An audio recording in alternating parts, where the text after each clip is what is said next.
unless we revamp the disability system under Social Security. Any change excuse me. Any change must account for occupational differences and requires more nuanced analytical judgments about which people can reasonably be expected to work to a later age before collecting. Without revamping the disability system to improve its efficiency as well as its scope, raising the eligibility age could create unacceptable hardship for whole groups of workers. Any reform must meet the twin demands of fiscal savings and equity. The United States does not have a Social Security crisis. It never did. What we do have is fear of a crisis. It is fear that has been fed by the propagation and accumulation of myths about the program. If we let our fears rule our judgment, we will undo the greatest government program in our history, one that has eliminated poverty for millions of Americans and supported millions of families in time of need. This brings us to the current National Commission on Fiscal Responsibility and Reform. While I am deeply supportive of President Obama's efforts to control the burgeoning federal deficit, I am deeply concerned that he has instructed the Commission that everything has to be on the table, including Social Security. It's not that I think Social Security is sacred compared to other worthy government programs, although I have a rather personal stake in its continuance. It doesn't belong on the table because it's different than other programs. By law, the receipts and disbursements of Social Security trust funds are excluded from the President's budget and the budget resolution passed by Congress. Social Security has its own revenue source. It's prohibited from borrowing funds or going into debt, and it can only pay benefits from its own funds.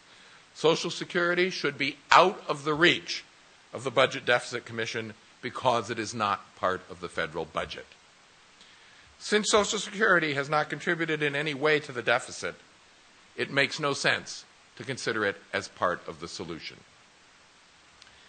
I'm afraid that by placing Social Security under the purview of the Deficit Commission, we are contributing to the mythology of fear around Social Security. That mythology says the program is heading for bankruptcy and is unsustainable.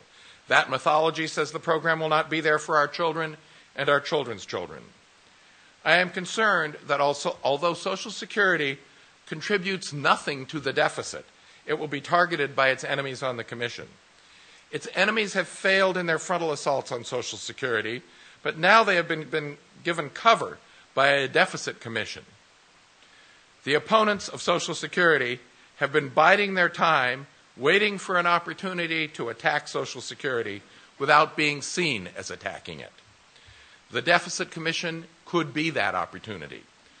Quote, and this one I'm making up, "We love Social Security, but we can't afford it," will be their battle cry.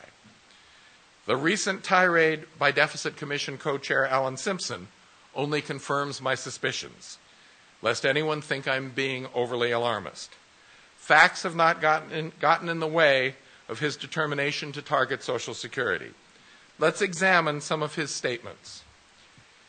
Alan Simpson says Social Security will go broke in 2037. That's a quote. The reality is that Social Security will be able to pay 76% of benefits after 2037, even if we do nothing to adjust it. Alan Simpson says there's no surplus in there, it's just a bunch of IOUs. The reality is those IOUs are U.S. Treasury bonds, which have the backing of the full faith and credit of the United States government. Investors all over the world continue to invest in U.S. Treasury bonds. There is simply no more secure asset on the face of the planet. But Mr. Simpson would have individuals invest their hard-earned money in the stock market. In the long run, the stock market may be a good investment. But in the short run, the value of an individual's private retirement account can change dramatically. I, for one, am glad that I'm not retiring anytime soon, given the battering my 401k has taken in the past few years. Further evidence of the prudence of the Social Security system is found in the legal requirement that the Treasury pay interest on bonds held by the Social Security Trust Fund that is equal to the highest rate it pays on any bonds at the time of their issue. Mr. Simpson would also have us believe that there is more going out than coming in the Social Security Trust Fund. Again, the reality is that the trust fund has a surplus of $2.4 trillion.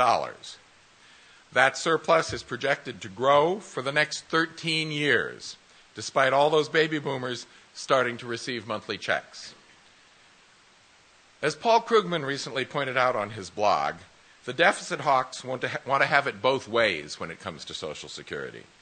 They want to treat Social Security as just another program in the federal budget, so they don't need to credit it for the quarter century and billions of dollars worth of surpluses it has accumulated. Surpluses which, of course, are denominated in those worthless IOUs anyway. But they want to view Social Security as a program unto itself when the time comes that its payments exceed its annual revenues, which we said before is projected to occur in 2017, so they can claim it is going broke. It is completely nonsensical and deceitful to try to have it both ways. So in conclusion, it is time to stop playing politics with Social Security. It is time to stop playing politics with the retirements of American workers. It is time to stop playing politics with the disability benefits millions of children and families rely on. And that's where you all come in. The retirement research coalitions have been centers have been producing high-quality, research-based information for a dozen years. Sound information is the best antidote to the mythology of fear. Discussions about the future of Social Security should and need to happen, but those conversations must be based on facts and not sweeping and often inaccurate generalizations. You must be nimble in producing data to counter the unreasonable and inflammatory remarks of those who would destroy Social Security. You need to speak out through carefully researched reports and publications in professional journals, but it's also vital to reach a wider public through op-eds, letters to the editor, and testimony. We have to expose the distortions, deceptions, and falsehoods and hold them up to the light of truth. We have to restore the faith of every American in the promise of Social Security. The promise is one that every president since my grandfather has made a solemn vow to protect. President Ford said, "We must begin by ensuring that the Social Security system is beyond challenge. It is a vital obligation to each generation. It is a vital obligation that each generation has to those who have worked hard and contributed to it all their lives." Even President Reagan, speaking on the occasion of the signing of the 1983 Social Security Amendment, stated, "This law assures the elderly that America will always keep the promises made in troubled times half a century ago." And President George H.W. Bush affirmed to every American out there on Social Security, to every American supporting that system today, and to everyone counting on it when they retire, "We made a promise to you, and we are going to keep it." Democrats and Republicans alike have supported the Social Security system. They have done so because Social Security is rooted in fundamental American values. It is rooted in our belief in individual responsibility. As President Truman noted, Social Security is not a dole or a device for giving everybody something for nothing. True Social Security must consist of rights which are earned rights, guaranteed by the law of the land. And it is rooted in the obligations we have to each other as Americans. It is rooted, as President Clinton remarked, in the duties we owe to our parents, the duties we owe to each other when we're differently situated in life, the duties we owe to our children and our grandchildren. Indeed, it reflects our determination to move forward as one America. My grandfather led this nation through some of its darkest moments, the Great Depression and World War II, periods in our history when the characteristic courage of Americans was most tested. He called on us to rise above our fears. America answered his call. His generation and the generations that followed have built the most prosperous, the most powerful, and the most generous nation in American history. Social Security embodies my grandfather's determination to free us from fear by securing the American people against some of the hazards and vicissitudes of life. It would be tragic if that nameless, unreasoning, unjustified terror, which paralyzes needed efforts to convert retreat into advance, was manipulated to destroy this greatest legacy. Thank you very much. I'll be happy to take your questions.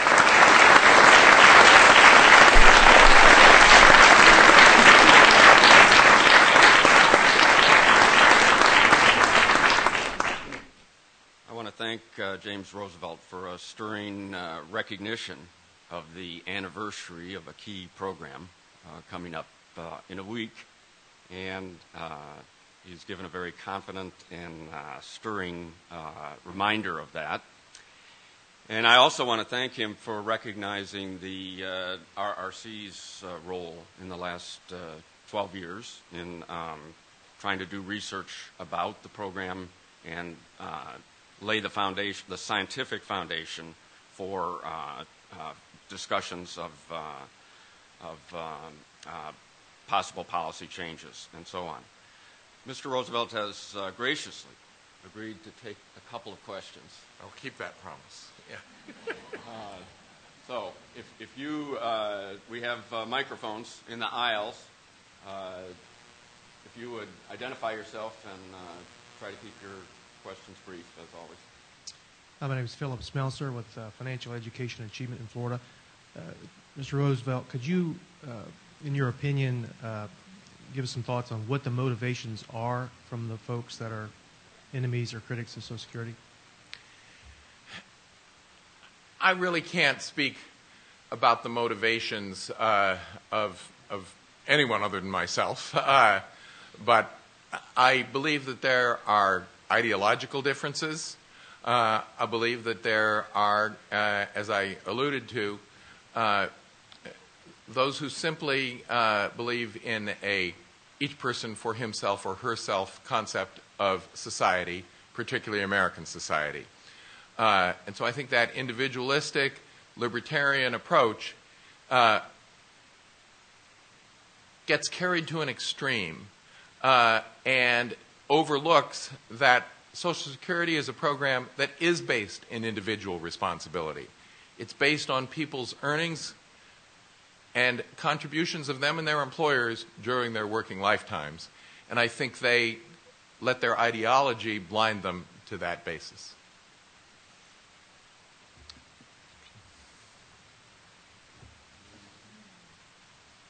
Harry Pechter, Retirement Income Journal.